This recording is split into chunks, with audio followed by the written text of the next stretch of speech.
ஆயால் March 1 and 2 current affairs பார்க்கலாம். So இது ஒரு புதிய மாதம், புதிய ஓப்போட நம்ம இந்த மந்த்தை ஸ்டார்ட் பண்ணலாம்.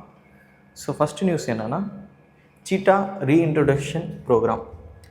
இப்போ வந்து பார்த்தோம்னா சீட்டா வந்து பார்த்தோம்னா இந்தியாவில் வந்து ரீஇன்ட்ரடியூஸ் பண்ணுறாங்க. மறுபடியும் வந்து பார்த்தோம்னா இந்தியாவில் கொண்டு வராங்க. இந்த சீட்டாஸ் வந்து பார்த்தோம்னா இந்த இனம் வந்து 70 வருஷமாக இந்தியாவில் வந்து இல்லை. ஒரு 70 வருஷமாக பார்த்தோம்னா இந்தியாவில் இல்லை. கடைசியாக வந்து பார்த்தோம்னா 1952 இருந்தது. ஓகே, ஒரு காலத்தில் வந்து பார்த்தோம்னா இந்த சீட்டாஸ் சிறுத்தைகள் நிறைய இந்தியாவில் காணப்பட்டது. ஆனால் பிரிட்டிஷ் காலத்தில் வந்து பார்த்தோம்னா இது அதிகமாக வேட்டையாடுறது மூலமாக இந்த இனமே வந்து பார்த்தோம்னா காணாமல் போயிடுச்சு. ஓகேங்களா, இப்போ வந்து பார்த்தோம்னா நம்ம இந்தியாவில் வந்து ரீஇன்ட்ரடியூஸ் பண்ணுறோம். இதுதான் இந்த ப்ரோக்ராம். கடைசியாக இது எக்ஸ்டெண்ட் ஆகுது எப்படின்னா 1952. ஸோ எங்கே இன்ட்ரடியூஸ் பண்ணுறாங்க, எங்கே ரீஇன்ட்ரடியூஸ் பண்ணுறாங்கன்னு பார்த்தோம்னா இது வந்து பார்த்தா மத்திய பிரதேசில் வந்து பார்த்தோம்னா குனு நேஷ்னல் பார்க்கில் வந்து பார்த்தோம்னா இந்த சீட்டாஸ் இந்த சிறுத்தைகளை வந்து பார்த்தோம்னா ministry of forest and climate change, environment and forest and climate change அவங்க வந்து பார்த்தா ரீஇன்ட்ரடியூஸ் பண்ணுறாங்க, இந்தியாவில் கொண்டு வராங்க. ஓகேங்களா, இது வந்து எப்போ ஆரம்பித்தாங்கன்னா ப்ராஜெக்ட் சீட்டான்னு போட்டு 2022 ஆரம்பித்தாங்க. அப்போ ஃபஸ்ட்டு செட்டு வந்தது, அப்புறமா செகண்ட் செட்டு வந்தது, இப்போ வந்து பார்த்தோம் 3வது பேட்ச். ஸோ 3வது பார்த்தோம்னா ஒரு 9 சீட்டாஸை வந்து பார்த்தோம்னா இந்த குனு நேஷ்னல் பார்க்கில் வந்து பார்த்தோம்னா இன்ட்ரடியூஸ் பண்ணியிருக்காங்க. ஸோ இந்தியாவில் வந்து பார்த்தோம்னா உலகத்திலேயே 5 பிக் கேட், ஓகேங்களா, 5 விதமான பிக் கேட்டுன்னு சொல்லுவோம், பெரிய பூனை இனம், அது வந்து இருக்கிறது பார்த்தோம்னா இந்தியா தான். ஸோ ஃபஸ்ட்டு வந்து பார்த்தோம்னா இந்தியாவில் இருக்கிறது ஏஷியாட்டிக் லயன், ஸோ குஜராத்தில் காணப்படும் லயனு. 2வது வந்து பார்த்தோம்னா பெங்கால் டைகர், ஸோ பெங்காலில் காணப்படுற புலி. ஓகேங்களா, 3வது வந்து பார்த்தோம்னா Indian leopard, so Indian leopard. ஓகேங்களா, இது 3வது. 4வது வந்து பார்த்தோம்னா க்ளவுடட் லெப்பர்ட், ஸோ இது வந்து பார்த்தோம்னா நார்த் ஈஸ்டில் காணப்படும் க்ளவுடட் லெப்பர்டு சொல்லுவாங்க, லெப்பர்டு. ஓகே, 5வது வந்து பார்த்தோம்னா ஸ்னோ லெப்பர்ட், பனியில் இருக்கக்கூடிய ஸ்னோ லெப்பர்ட். ஸோ இந்த மாதிரி 5 விதமான பூனை இனம் வந்து பார்த்தோம்னா இந்தியாவில் காணப்படுது, பிக் கேட்னு சொல்லுவாங்க, இந்தியாவில் காணப்பட்டது. இதுக்கு முன்னாடி வந்து பார்த்தோம்னா சீட்டாவும் இருந்தது. 1952 வந்து பார்த்தோம்னா சீட்டா எக்ஸ்டெண்ட் ஆயிடுச்சு. ஸோ அதனால் வந்து இப்போ ரீஇன்ட்ரடியூஸ் பண்ணுறாங்க. ஸோ இதை தாண்டி இந்தியா வேறு என்ன இனிஷியேட்டிவ்ஸ் எடுக்கிறாங்க பார்த்தோம்னா பிக் கேட் அலைன்ஸ், இந்த பூனை இனத்தெல்லாம் வந்து பார்த்தோம்னா இதெல்லாம் சிறுத்தை, இந்த மாதிரி சிங்கம், புலி இதெல்லாம் வந்து காக்கணுன்றதுக்காக இந்தியா வந்து பார்த்தோம்னா பிக் கேட் அலைன்ஸ்ன்றதை உருவாக்கியிருக்காங்க. ஸோ இதோட மாநாடு வந்து பார்த்தோம்னா இந்தியாவில் நடக்க போகுது. ஓகேங்களா, இதோட மாநாடு பார்த்தோம்னா இந்தியாவில் 2026 இந்தியா தலைமை ஏற்று நடக்க போகுது. ஸோ எக்ஸாம் பாயிண்ட் ஆஃப் நம்ம என்ன தெரிஞ்சுக்கணும்னா, எந்த நேஷ்னல் பார்க்கில் இதை வந்து ரீஇன்ட்ரடியூஸ் பண்ணுறாங்க, குனு நேஷ்னல் பார்க். இது வந்து பார்த்தோம்னா எந்த மாநிலத்தில் இருக்குது, மத்திய பிரதேசில் இருக்குது. கடைசியாக இப்போது இது எக்ஸ்டெண்ட் ஆயிடுச்சுன்னா 1952 எக்ஸ்டெண்ட் ஆயிடுச்சு. ஸோ இதுதான் நியூஸு, இதுதான் பேக்ரவுண்ட். அடுத்த நியூஸ் போகலாம். ஸோ அடுத்த நியூஸ் என்னென்னா, செமிகண்டக்டர் பிளான்ட், இந்தியாவோட முதல் செமிகண்டக்டர் பிளான்ட் வந்து பார்த்தோம்னா ஓப்பன் பண்ணியிருக்காங்க பிஎம். ஸோ பிஎம் மோடி அவங்க வந்து பார்த்தோம்னா இந்த செமிகண்டக்டர் பிளான்ட் வந்து பார்த்தோம் ஓப்பன் பண்ணியிருக்காங்க. இந்த இருக்கு பாருங்கள், இது வந்து பார்த்தோம்னா குஜராத்தில் வந்து பார்த்தோம்னா சானத். ஓகேங்களா, சானத் இந்த இடத்துல வந்து பார்த்தோம்னா குஜராத்தில் இந்த பிளான்ட் ஓப்பன் பண்ணியிருக்காங்க. ஸோ இது வந்து என்ன கம்பெனி பார்த்தோம்னா மைக்ரான்ன்ற கம்பெனியோட செமிகண்டக்டர் பிளான்ட். ஸோ இந்த பிளான்ட்டில் என்ன பண்ணுவாங்கன்னா, இந்த செமிகண்டக்டர்ஸ்லாம் இருக்குல்ல, இதை வந்து அசம்பிள் பண்ணுவாங்க, டெஸ்ட் பண்ணுவாங்க, மார்க்கெட்டிங் பண்ணுவாங்க, பேக்கேஜிங் பண்ணி வெளிநாட்டுக்கும் ஏற்றுமதி வந்து பண்ணுறாங்க. ஸோ இந்தியாவோட முதல் பிளான்ட்ன்ற போது நம்ம ஞாபகம் வச்சுப்போம். ஒன்று என்ன கேட்பாங்கன்னா, எந்த ஸ்டேட்டில் இருக்குது, குஜராத், எந்த இடத்துல இருக்குன்னா சானந்த். இதுதான் அந்த செமிகண்டக்டர் பிளான்ட்டோட ஃபோட்டோ. ஓகேங்களா, ஸோ இங்கே என்ன பண்ண போகிறாங்கன்றது லைட்டாக தெரிஞ்சு வச்சுங்க. ஸோ அசம்பிளி பண்ண போகிறாங்க, டெஸ்ட் பண்ண போகிறாங்க, மார்க்கெட்டிங், பேக்கேஜ் பண்ணி வெளிநாட்டுக்கு எக்ஸ்போர்ட் பண்ணுறதோ, உள்நாட்டுக்கு தேவையான செமிகண்டக்டர்ஸும் இங்கே நம்ம யூஸ் பண்ணிக்க போகிறோம். ஏன்னா இப்போ இருக்கக்கூடிய காலத்தில் வந்து பார்த்தா செமிகண்டக்டர் ரொம்ப ரொம்ப முக்கியமாக இருக்குது. ஓகேங்களா, இந்த செமிகண்டக்டர்ஸ் தான் பார்த்தோம்னா எல்லா எலக்ட்ரிக்கல் டிவைஸ்லையும் யூஸ் பண்ணுறாங்க, லேப்டாப், மொபைல்ஸ்லேருந்து எல்லாத்துலேயும் பார்த்தோம்னா செமிகண்டக்டர் யூஸ் பண்ணுறாங்க. அது மட்டும் இல்லாமல் ஏஐ, இப்போ இருக்கக்கூடிய ஆர்டிஃபிஷியல் இன்டெலிஜென்ஸோட ஒட்டுமொத்த ஸ்ட்ரக்சர்ஸும் பார்த்தோம்னா செமிகண்டக்டர்ஸ் வந்து தேவைப்படுது. ஸோ உலகத்தோட 60% இந்த செமிகண்டக்டர்ஸ்லாம் பார்த்தோம்னா சைனா கிட்டே இருக்குது. அதோட பொருட்கள், ஓகேங்களா, சிலிக்கான், கேலியம் போன்ற தாதுக்கள் வந்து பார்த்தா சைனா கிட்டே இருக்கிறதுனால அந்தந்த நாட்டிலே வந்து பார்த்தோம்னா செமிகண்டக்டர்ஸ் ஃபேக்ட்ரிஸும் இல்லை அதோட தாதுகளை வந்து பார்த்தோம்னா அந்தந்த நாடு வந்து பார்த்தா தற்காத்துக்குது. ஓகேங்களா, சரி, நம்ம எக்ஸாம் பாயிண்ட் ஆஃப் தெரிஞ்சு வச்சுக்கிட்டு இந்த பிளான்ட்டு எங்கே இருக்குது, ஸோ இதுதான் நம்ம தெரிஞ்சு வச்சுக்க போகிறோம். அடுத்து நம்ம போகலாம். அடுத்த நியூஸ் என்னென்னா ஸோ இந்த பின்ற நிறுவனம், ஸோ இது வந்து பார்த்தோம்னா ஒரு ஸ்டாச்சுட்டரி பாடி. ஓகேங்களா, ஒரு சட்டத்தால் உருவாக்கப்பட்ட ஒரு பாடி தான். பியூரோ ஆஃப் எனர்ஜி எஃபிஷியன்சி, பின்னு சொல்லுவாங்க ஷார்ட் ஃபார்மாக. ஓகே, இது மினிஸ்ட்ரி ஆஃப் பவருக்குள்ளே வரக்கூடிய நிறுவனம். இது உருவாகி 25 வருஷம் ஆயிடுச்சு. ஸோ இந்த மிஷன் ஓகேங்களா. இப்போ இந்த நிறுவனம் உருவாகி 25 வருஷம் ஆயிடுச்சு. இது மினிஸ்ட்ரி ஆஃப் பவர் கீழே வரதுனால ஸோ ஒரு 25, 50, 75 அந்த மாதிரி அது வந்து ஆண்டுகள் ஆகும்போது அதை நம்ம தெரிஞ்சு வச்சுக்கிறது ரொம்ப நல்லது. அந்த நிறுவனம் எப்படி எந்த ஆக்ட் கீழே வருதுன்றது தெரிஞ்சு வச்சுப்போம். ஸோ இந்த நிறுவனம் பார்த்தோம்னா ஒரு ஸ்டாச்சுட்டரி பாடி, ஒரு சட்டத்துக்கு கீழே உருவாக்கப்பட்ட நிறுவனம். March 1, 2002 வந்து உருவாக்கியிருக்காங்க. இப்போ March 1, 2026ன்றதுனால 25 வருஷம் ஆயிடுச்சு. இது வந்து பார்த்தோம்னா எனர்ஜி கன்சர்வேஷன் ஆக்ட் 2001 கீழே வந்து உருவாக்கியிருக்காங்க. ஸோ இந்த பி நிறுவனத்தோட வேலையை என்னென்னா, இந்தியாவில் வந்து பார்த்தோம்னா எனர்ஜி கன்சர்வேஷன் வந்து அதிகமாக்கணும். ஓகேங்களா. எல்லாரும் வந்து பார்த்தோம்னா மின்சாரத்தை சேமிக்கணும், மின்சாரத்தை பார்த்து யூஸ் பண்ணணும். நம்ம வந்து நிறைய எலக்ட்ரானிக் ஐட்டம்ஸ் வாங்கியிருப்போம். அதில் வந்து பார்த்தோம்னா 5 ஸ்டார் ஓகேங்களா, 4 ஸ்டார் அப்படின்னு இருக்கும். இது மூலமாக வந்து பார்த்தோம்னா நிறைய 3 ஸ்டார். ஸோ இது எல்லாத்தையும் கொடுக்குறது யாருன்னா, இந்த ஸ்டார்ஸ் எல்லாம் கொடுக்குறது யாருன்னா இந்த பி தான். Okay, bureau of energy efficiency இவங்க தான் வந்து பார்த்தோம்னா ஸ்டார்ஸ் எல்லாம் கொடுப்பாங்க. நிறைய கேம்பெயின்ஸ்லாம் வந்து இவங்க ரன் பண்ணாங்க. ஃபார் எக்ஸாம்பிள் ஏசி வந்து பார்த்தோம்னா ஆவரேஜாக எப்போவுமே 24 டிகிரி வச்சுருக்கணும் அப்படின்னு இந்தியா முழுக்க கேம்பெயின் பண்ணாங்க. ஃபார் எக்ஸாம்பிள் வேறு என்ன சொல்லியிருப்பாங்களா இந்த கேம்பெயினில், 1 டிகிரி நம்ம வந்து இன்க்ரீஸ் பண்ணுவோம் ஏசியில். ஃபார் எக்ஸாம்பிள் 18 இருந்து 19 நம்ம ஏற்றுனோம்னா நம்மளால் வந்து 6% எலக்ட்ரிசிட்டியை வந்து ப்ரொடியூஸ் பண்ண முடியும். ஸோ 6% கரண்ட்டை வந்து பார்த்தோம்னா கரண்ட் பில்லை வந்து பார்த்தோம்னா நம்மளால் குறைக்க முடியும்னு இந்த பி நிறுவனம் வந்து சொன்னாங்க. ஸோ 18லேருந்து 20 இல்லை 20லேருந்து 21 நம்ம ஏசி வந்து கூட்டுறது மூலமாக 1 டிகிரி கூட்டுறது மூலமாக 6% கரண்ட் பில்லை வந்து நம்மளால் குறைக்க முடியும். ஸோ எல்லாருமே இந்தியாவில் வந்து பயன்படுத்தக்கூடிய ஏசியோட டிகிரி நான் சொல்லியிருப்பாங்க 24 பயன்படுத்தணும்னா நம்மளால் அதிகபட்சமான கரண்ட்டை வந்து சேவ் பண்ண முடியும் அப்படின்னு இந்த நிறுவனம் சொல்லியிருப்பாங்க. அது மட்டும் இல்லாமல் இவங்களோட முக்கிய நோக்கமே வந்து பார்த்தோம்னா எனர்ஜி எஃபிஷியன்சி. ஸோ எனர்ஜி வந்து குறைக்கணும், ஓகே, அதிகமான ஆற்றல் வந்து பார்த்தோம்னா குறைக்கணும்னு இவங்க நிறைய கேம்பெயின்ஸ்லாம் ரன் பண்ணுறாங்க. ஸோ 25 வருஷம் ஆயிடுச்சு. மினிஸ்ட்ரி ஆஃப் பவர் கீழே வருது. ஆக்ட் வந்து பார்த்தோம்னா 2001 எனர்ஜி கன்சர்வேஷன் ஆக்ட்.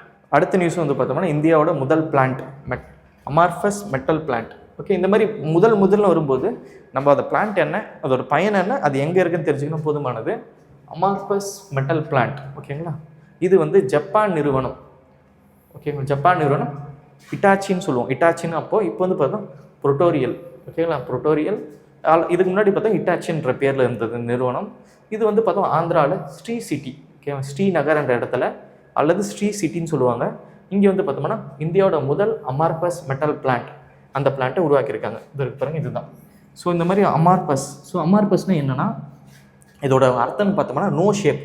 ஓகே, எந்த ஒரு ஷேப்பும் இருக்காது. ஓகேங்களா, இந்த மெட்டலுக்கு வந்து பார்த்தோம்னா எந்த ஷேப்பும் இருக்காது, எந்த ஸ்ட்ரக்சரும் இருக்காது, எந்த இதுவும் இருக்காது. அதுதான் அமார்ஃபஸ், நோ ஷேப்பு. இது பவுட்ரு மாதிரி இருக்கும். ஓகேங்களா, இதில் வந்து இந்த இண்டஸ்ட்ரீஸை வந்து பார்த்தா இந்த மெட்டல் இண்டஸ்ட்ரியை வந்து பார்த்தா ஆந்திராவில் ஸ்ரீ சிட்டியில் உருவாக்கியிருக்காங்க. இதுதான் அதோட பிக்சர். ஸோ ஞாபகம் வச்சுக்க வேண்டியது, ஸோ ஜப்பான் நிறுவனம் ஸ்ரீ சிட்டி ஆந்திராவில் இந்த அமார்ஃபஸ் மெட்டல் பிளான்ட்டை வந்து உருவாக்கியிருக்காங்க. ஸோ இந்த அமார்ஃபஸ் எதுக்கு பயன் உள்ளது, எதுக்கு உருவாக்குறாங்கன்னா, இந்த மாதிரி நம்ம நிறைய டிரான்ஸ்ஃபார்மர்ஸ் பார்த்துருப்போம். ஓகேங்களா, டிரான்ஸ்ஃபார்மர்ஸு, ஜென்ரேட்டர், கெப்பாசிட்டர், அந்த மாதிரி இடத்துலலாம் வந்து எனர்ஜி எஃபிஷியன்சி, இந்த ஆற்றல் வந்து பார்த்தீங்கன்னா எஃபிஷியண்ட்டாக யூஸ் பண்ணுறது குறைக்கிறதுக்காக இந்த அமார்ஃபஸை வந்து யூஸ் பண்ணுறாங்க முக்கியமாக. ஓகேங்களா, ஸோ இது வந்து இந்தியாவில் இந்த பிளான்ட்டு ஆந்திராவில் உருவாக்கியிருக்காங்க. ஸோ அடுத்து நம்ம பார்க்க போகிறது பிலிம்ஸ் பாயிண்டர். பிலிம்ஸ் பாயிண்டரில் இன்றைக்கி என்ன பார்க்க போகிறோம், ஜிஎஸ்டி கலெக்ஷன். ஸோ போன ஆண்டை விட இந்த ஜிஎஸ்டி கலெக்ஷன் வந்து பார்த்தோம்னா 8.1% அதிகமாகிருக்கும் பிப்ரவரி. ஸோ போன ஆண்டு விட இந்த வாட்டி வந்து பார்த்தோம்னா ஒரு 8% அதிகமாகிருக்குன்றதை கொடுத்துருக்காங்க ரிப்போர்ட்டை. நம்ம தெரிஞ்சுக்க வேண்டியது இப்போ என்ன கலெக்ஷன், இது எக்ஸாமில் வந்து கேட்பாங்க. ஸோ இது வந்து பார்த்தோம்னா 1.83 lakhs crore. ஓகேங்களா, 1,83,000 கோடி வந்து பார்த்தோம்னா இப்போ வந்து வருவாய் வந்து ஈட்டிருக்கு ஜிஎஸ்டியில். ஜிஎஸ்டின்றது ஒரு இன்டைரக்ட் டேக்ஸ். ஓகேங்களா, இன்டைரக்டாக மறைமுக வரி. இதில் வந்து எல்லா டேக்ஸையும் ஒன்றா சேர்த்து ஒரு நாடு ஒரு டேக்ஸ் சிஸ்டமில் இந்த ஜிஎஸ்டி கொண்டு வந்தாங்க. இதை பற்றி டீட்டெயிலாக வந்து பார்த்தோம்னா நம்ம மெயின்ஸ் பாயிண்டில் இப்போ பார்க்க போகிறோம். ஓகேவா, ஸோ ஞாபகம் வச்சுக்கணும் இந்த டேட்டா எவ்வளோ இப்போ பிப்ரவரி மாதத்தோட வருமானம். அடுத்து நம்ம பார்க்க போது ஒரு ஸ்போர்ட்ஸ் நியூஸ் பிலிம்ஸ் பாயிண்டரில். ஸோ கிரிக்கெட் அண்ட் டென்னிஸ் வந்து எப்போவுமே முக்கியத்துவம் இருக்கும் டிஎன்பிசியில். ஸோ வந்து பார்த்தோம்னா ரஞ்சி ட்ரோஃபி. ஸோ ரஞ்சி ட்ரோஃபின்றது ஒரு red ball first class cricket. ஓகேங்களா, இது வந்து முதல் தர கிரிக்கெட் பந்தயம். இதில் வந்து பார்த்தோம்னா எல்லா ஸ்டேட்ஸும் கலந்துப்பாங்க. இதில் வந்து பார்த்தோம்னா ஜம்மு அண்ட் காஷ்மீர், ஓகேங்களா, முதல் முறை இது வரைக்கும் பார்த்தோம்னா ஜம்மு அண்ட் காஷ்மீர் ஜெயிச்சதே இல்லை. முதல் முறை வந்து பார்த்தோம்னா இந்த ரஞ்சி ட்ரோஃபி ஜெயிச்சிருக்காங்க. ஓகேங்களா, யார் வந்து இதில் வந்து ரன்னர் ஆயிருக்காங்கன்னா கர்நாடகா. 8 முறை வந்து இது வரைக்கும் கர்நாடகா வந்து பார்த்தோம்னா இந்த ரஞ்சி ட்ரோஃபி ஜெயிச்சிருக்காங்க. ஆனால் இந்த வாட்டி வந்து பார்த்தோம்னா முதல் முறை வந்து பார்த்தா Jammu and Kashmir. So Jammu and காஷ்மீரை பொறுத்த வரைக்கும் அங்கே வந்து பார்த்தோம்னா அந்த வசதிகள், சரியான வசதிகள் இல்லை, அந்த டைமில் வந்து பார்த்தா டெரரிசம் அந்த மாதிரி நிறைய பிரச்சனையிலையும் இருந்தோம். அந்த டீம் வந்து ரஞ்சி ட்ரோஃபி ஜெயிச்சிருக்காங்க. அதெல்லாம் தெரிஞ்சு வச்சுப்போம். ரஞ்சி ட்ரோஃபி வின் பண்ணது ஜம்மு அண்ட் காஷ்மீர். யார் வந்து ரன்னர்னா கர்நாடகா. ஓகேங்களா? இதுதான் நம்ம ப்ரிலிம்ஸ் பாயிண்ட்டில் செகண்ட் நியூஸை பார்க்குறோம். அடுத்து நம்ம பார்க்க போது மெயின்ஸ் பாயிண்ட்டை. ஸோ ஜிஎஸ்டி பார்த்தோம். ஸோ ஜிஎஸ்டி பற்றி மெயின்ஸில் நம்ம என்னென்னலாம் கொடுக்கலாம்ன்றது இன்றைக்கி நம்ம பார்க்கலாமா? ஸோ ஜிஎஸ்டி இது எப்போ இன்ட்ரடியூஸ் பண்ணுறாங்க? Goods and service tax. இது வந்து பார்த்தோம்னா ஜூலை 1, 2017. இது ரொம்ப ரொம்ப முக்கியம். இது நிறைய வாட்டி டிஎன்பிசியில் கேட்டிருக்காங்க, எப்போ ஜிஎஸ்டி இம்ப்ளிமெண்ட் பண்ணாங்கன்னு. ஸோ ஜூலை மாதம் 1ஆம் தேதி 2017. என்ன கான்ஸ்டியூஷனல் அமெண்ட்மெண்ட்னா 101. என்ன சட்ட திருத்தம் பார்க்கும்போது 101வது சட்ட திருத்தம் 2016. அப்போ தான் ஜிஎஸ்டி வந்து கொண்டு வந்தாங்க. இதுக்கு முன்னாடி வந்து பார்த்தா நிறைய விதமான டாக்ஸஸ் இருந்தது. அது எல்லாத்தையும் ஒன்று சேர்த்து ஒரே நாடு ஒரே டேக்ஸ், அதுதான் வந்து பார்த்தோம்னா ஒன் நேஷன் ஒன் டேக்ஸ்ன்ற முறையில் வந்து பார்த்தா ஜிஎஸ்டி கொண்டு வந்தாங்க. இதில் வந்து நீங்கள் மெயின்ஸ் பாயிண்ட் ஆஃப் எழுதும்போது நிறைய ஆர்டிகளை மென்ஷன் பண்ணிங்கன்னா உங்கள் ஆன்சர்ஸ் நல்லாயிருக்கும். So for example article 246A இதில் என்ன சொல்கிறாங்கன்னா பவர் தராங்க சென்ட்ரல் கவர்மெண்ட்டுக்கு. ஓகேங்களா? ஜிஎஸ்டி வந்து வரி விதிக்க பவர் தராங்க.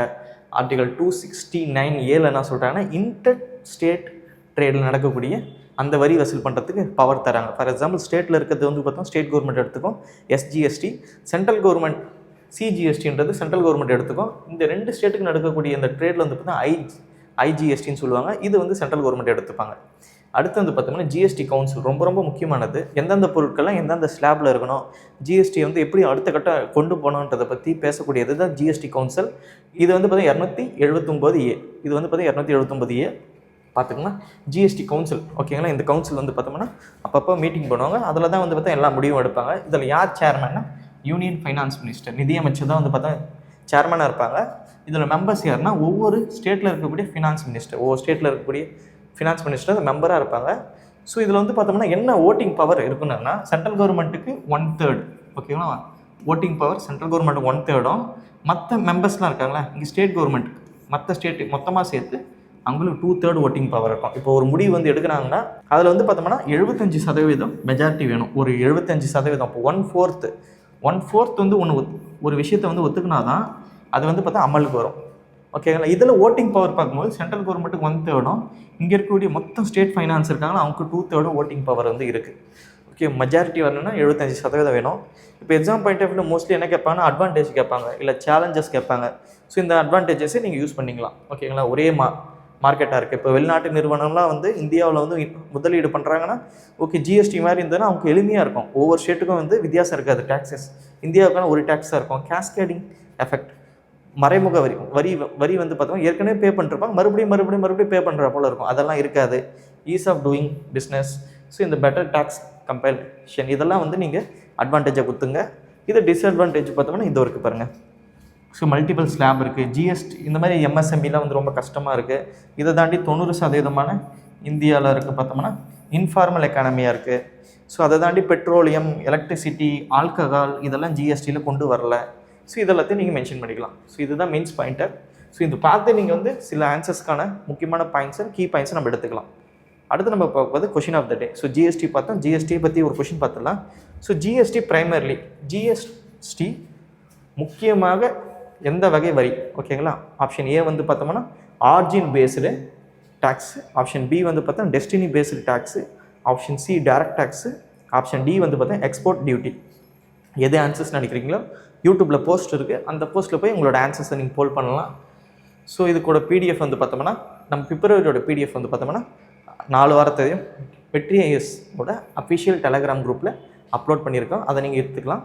தேங்க்யூ.